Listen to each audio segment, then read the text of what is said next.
HD Nation. Hey, I'm hoping that your day is going well. No, it's funny. I never ask about that. I'd love to hear how you guys are doing and what you're up to, especially when it comes to homeschooling, if you're a homeschooler, or in the public schools. Just love to hear what you're interested in, what you don't like, those type of things. So if you want, you can put them in the comments below. Love to hear it. As of today, it's Tutorial Tuesday. So you know what that means. We're going to our review site. Now, these are all from the same person. And so over the next 2 weeks, I will be revealing all of his questions and answering them so that you can see some of the questions that are asked by other people. So hopefully you'll desire to put some questions in. Just send them to us. It's general@historicalconquest.com or historicalconquest@gmail.com. So either one of those will get to us. So for today, though, I want to teach you about something that we've discussed plenty of times, especially in the YouTube videos. But actually, so we have like 4 different things I'm going to talk to you about. I think it's 4. 4 questions that he's sent. So in here, it's about these symbols right here, the I and the 2. So in HC 2.0, so if your cards have these symbols on them, they're Historical Conquest 2.0 edition. The I, basically, it can be an I, an H, or a C. An I means you have to play it instantly. It's an instant play. So these abilities only work if you use them right away. Now, at the same time, it might say instant and 2 times. That means you can use them twice. You can use them in the first turn. In here, I think we're going to talk about it. Some of the people have already commented, as you see right down here. Now, I'm not reading these yet. I'm going to read them afterwards. But come to read some of the comments and see what you think and put your comments in there. That way we can discuss and come up with the best resolve. And if it needs to be addressed in the rules, I can add them in. But that only happens if there's a conversation. So please come in and tell us what you think. So, but as of right now, you can use them the first turn and you can use them the second turn. That will help you so that you can, basically, you have to use it right away though. Because if you don't use it within the second turn, then that ability goes away. Now, even after the abilities are used, remember, this card, Paul Revere, still has a 300 attack strength and a 400 defense strength. So when you're attacking land to land, he is still very strong to help you defend your land. So just want to make sure that you understand that, because a lot of people, they start throwing their cards in the discard as soon as they use the abilities. And I'm like, no. Use them, even if they're like 10 and 10 or 20 and 20, use them as what we call cannon fodder. They're basically the extra crew member on movies. The one that is always the one that gets killed first, always disappears first, always lands in the lava pit first. It's never the main character. It's always the extra guy. Use them as the extra guy. If someone attacks your land and you lose, that guy would go to the discard at that point. But if you throw him in the discard early, you can't use him as what we call, again, cannon fodder. Okay, on to question number 2. If this is a what if. If I explore a land with Ferdinand Magellan and it's not a coastal land, what do I do? Do I put it back and do it again until I draw a coastal land? Or do I search through and find the first coastal land? Well, actually, that really is basically the same thing, except you basically draw one. If it's not a coastal land, you put it back into the deck and you grab the next top card. Most likely it's going to be a coastal land, because at least right now, almost all of them, maybe 2, maybe 3 cards are non-coastal lands.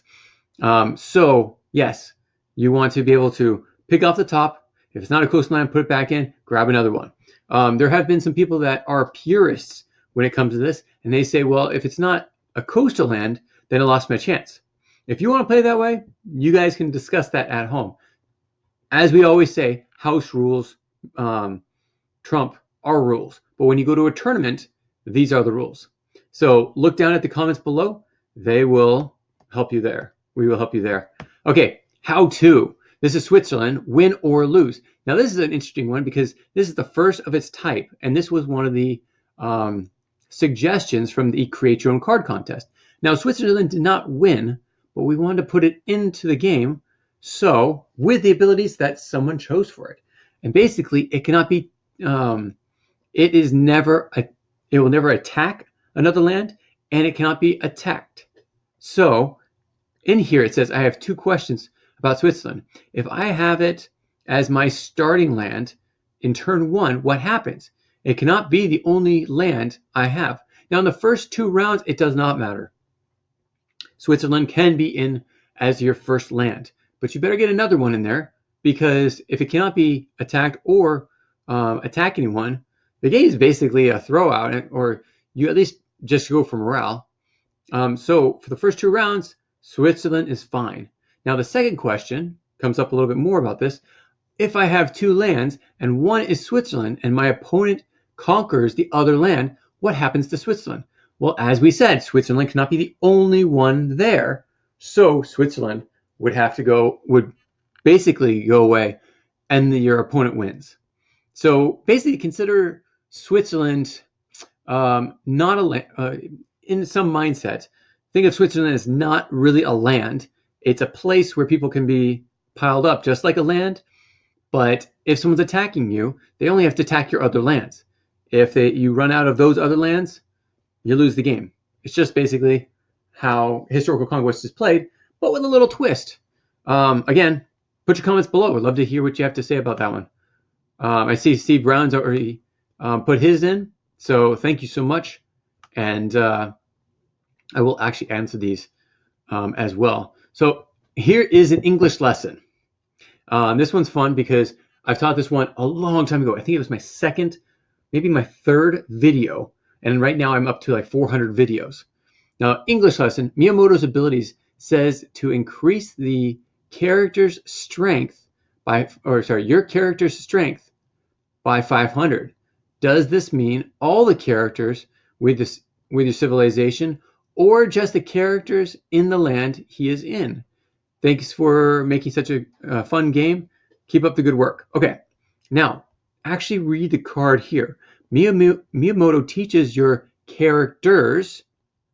Now, if there was, if that S was gone, then automatically it would be character, and it would be one character.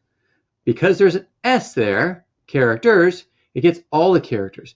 Now, the abilities of cards, when it comes to strength, are for that land.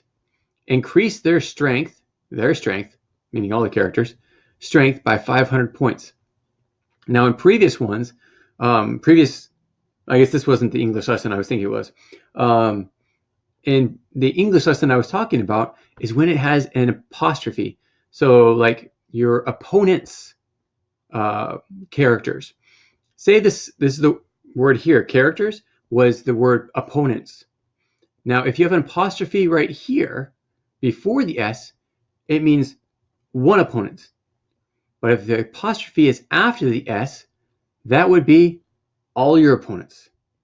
It'd be multiple opponents because the apostrophe is after the S.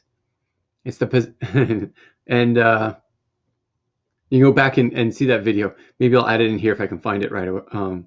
But that's basically it for that English lesson. A really short English lesson, but I'll see if I can find that video. Otherwise, besides that, there's one last one. Nope, this was from last week. Okay, so those are the 4 that he came up with. There are now, I think, 4 more coming up. So stay tuned. We'll catch you next time on Tutorial Tuesday. Thanks again. Bye.